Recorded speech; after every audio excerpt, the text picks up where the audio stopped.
Welcome to the panel shows Down the Track, coming to you from Sydney Dragway. My name's Jared McLean, and with me, Rob Oberg, and we are joined by two of the fastest guys on two wheels. Chris Matheson, four-time national champion, and Adam Layton. Thanks for joining us, guys. Thanks for having us. Thank you. Chris, you've got the championship wrapped up. You're going to make it 5. We've still got 2 rounds left to go, but you're still here at this event, and it doesn't mean that all bets are off. What are you actually hoping to achieve here this weekend?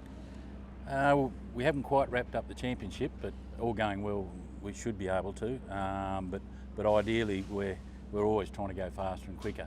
So this time of the year, Sydney track, the air will be good, the track will be good. So we've got a track record here of 6:07, so we'd certainly like to go better than that. If we can run quickly down here, it'll put us in a good position for the winters next month to run even quicker. It's an amazing spectacle seeing you astride that multi-cylinder top bike. It's something that there's only a few of them out there, but they definitely don't fail to impress. You've gone very quick, very fast in both Perth recently and Sydney, and we've got some vision of both of them were 6.1 second passes in both of the finals. Let's check that out now.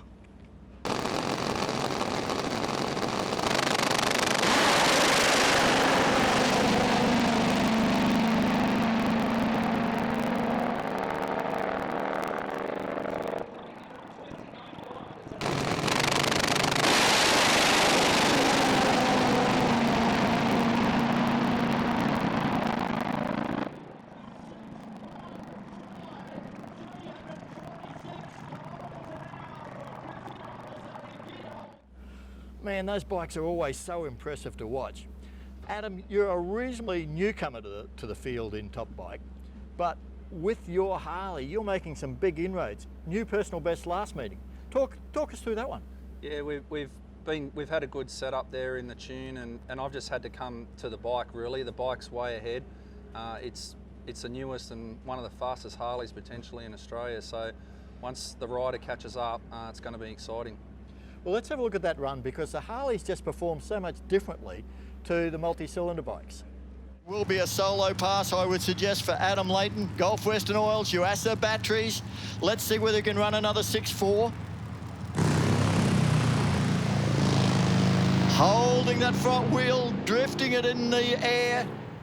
Shuts it off early, still runs 6.97. So we've seen the multi-cylinder bike of Chris's and then the V-twin of Adam's. Very different way of attacking things. Chris, I mean, supercharged, fuel injected, nitro burning, 4-cylinder. I mean, what sort of horsepower are we talking? We've never actually dynoed, but the best estimate's sort of high 1800s, 2000 horsepower at the tyre is about what we've calculated. And that's a hell of a beast. If it hooks up, it does. If you can get the thing to get to the power to the ground, yeah, you know you're alive when it's on a number, yeah, for sure. Well, Adam, you've chosen to go the V-twin route. I mean, we don't see too many supercharged Harleys, that's for sure. It's injected nitro. What attracted you to that? Oh, my base as a business and working on performance Harleys, and Harleys just sound cool on the line, don't they? There's no question about that. Can the Harleys, I mean, match the multi-cylinders in Australia, you think? No, the only way we can match it's if the track's harder for Chris to anticipate. So he can be, we can have advantage, mine being a high gear, but generally Chris has the advantage if the track's really super good. Talk to me, guys. Let's talk about reliability. The Harleys are a V-twin, only 2 cylinders. You've got 4 in a row under there. Do you see that as an advantage when it comes to getting these things down to the end of the quarter mile, still a light in every hole? I suppose you've got 4 lots of trouble compared to 2 lots of trouble, but the advantage is if you do drop a pot with 4, you're not losing half your horsepower, you're only losing 25%. In theory, we should try and keep them all alight all the way along, but I don't think there's really any advantage or disadvantage for either of them. They're both very troublesome, and there's a bit of luck involved in getting them down the other end. They are still an absolute beast. Adam, you've put holes out before, you've had cylinders drop mid-run. Describe to me what that sensation is like when you've got it absolutely on the throttle stops and all of a sudden you lose half your power. Oh yeah, the motor wants to go backwards, so depending where you are on the track, you've got a lot of momentum forward, so sometimes it's not violent, but you're wishing that, you know, when you're running off down the track, that you're wishing you're still going fast, that's all. Well, Chris, when we're watching you on your bike, quite often what we know is we're probably going to see you go to 900, 1,000 feet. You're waiting for that perfect opportunity, I know, to keep it pegged through the quarter mile, through the full 400 metres, but you win so many races when it's shut off and you're rolling. Do you ever hear that Harley coming in the background and just go, I hope it's not coming too soon? Many years ago, I actually crashed down here in qualifying when I first started, and we fixed the bike that night and came out the next day. The first run was a shakedown pass. We got through the first eliminator.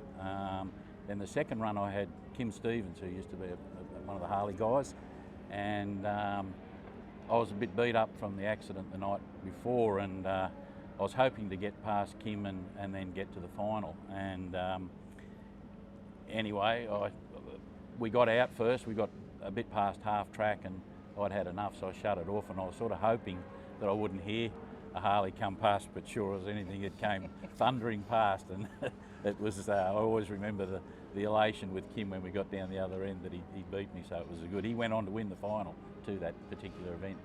So what do you think it's going to take for us to see this Nitro Voodoo bike of yours with the flames lit across the end of the 400 metres? I think if the track's there and the conditions are there, and the bike's right, we'll stay on the gas long enough to do what we need to do. These bikes are big, heavy motorcycles. What's it like trying to pull them up? That's where the fun starts. The second amount of fun. Well, that's when the fun starts. And yeah, so you go through this acceleration period, and you're popping a wheelie all the way down the track, and then you're up to where's the bike going to go? You know, is it you're going to go left or right? Where's it going to take me, and how much I have to hang off it and try and pull it up. So there's a lot going on at the end there. Chris, your bike's even bigger and heavier. Yeah, all the more reason to lengthen your braking distance by turning the gas off sooner, and that has quite a bit to do why we do turn off earlier, because it's difficult to stop. We've been 241 or 390k at Willowbank a couple of years ago, and that's probably the most challenging track in Australia to stop. It's downhill, the surface is not perfectly smooth, and it's very dark at night down there. So, but we've pulled up there so we know we can pull up in Sydney, we can pull up in Perth and most of the other tracks, but you've only got to blink. We're basically doing, past half track, we're doing a football field a second once it gets up to speed. So if you blink when you're in the braking area, or if you get airborne and start hopping, you're going to not shorten your distance and you'll end up in the sand. If you end up in the sand, there's a good chance you won't come back out for the next pass. So it's a calculated shut off, and as I say, the absolute second you shut off, you've got to be right on it, otherwise you're just not going to stop in time. So, you know, it's not for the faint-hearted. Well, guys, it's probably fair to say, as a category, Top Bike's been facing some challenges. The entry numbers haven't been there that we've seen in the past. Where do you see the future for the category? Well, personally, we've got to get younger guys into the sport. You know, I'm old. I'm good, that lets me off the hook. Yeah, you're safe. Like I'm old, I'm at the end of my time. We need more young guys like Adam to come into the sport. Unfortunately, it's expensive, so we need support from sponsors. I think it's the duty of the older guys to try and nurture the younger guys into the bracket, because otherwise, you know, we just won't get the guys coming. The lower ranks, whether it be mod bike, comp bike, pro bike, I think it's a breeding ground for the guys to step up. I think we need to look to those fields to try and nurture guys to come up. And Adam, your thoughts? Yeah, well, Chris is right, and the biggest trouble, I think, another problem with Top Fuel bike is that it's overcoming that bike, and you know, so that side scares a lot of people, and they don't even go into it.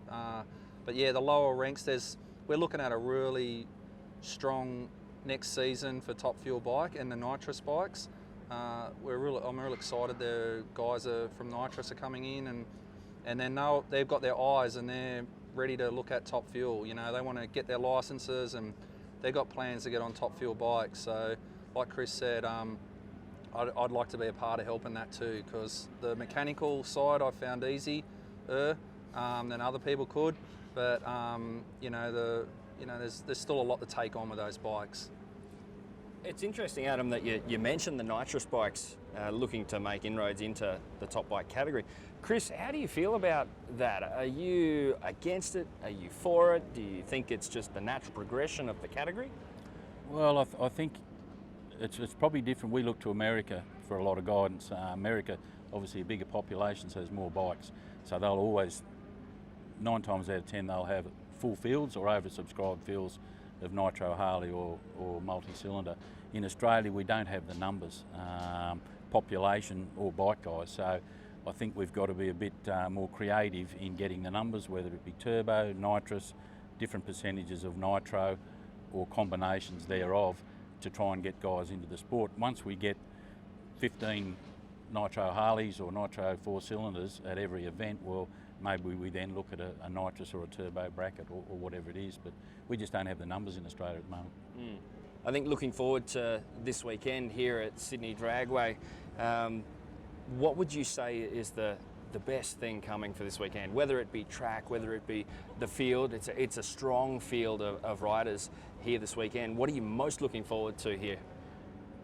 It's not raining, which is good. I think we've already shown that we've got some fantastic conditions on the horizon. Yeah, conditions are good.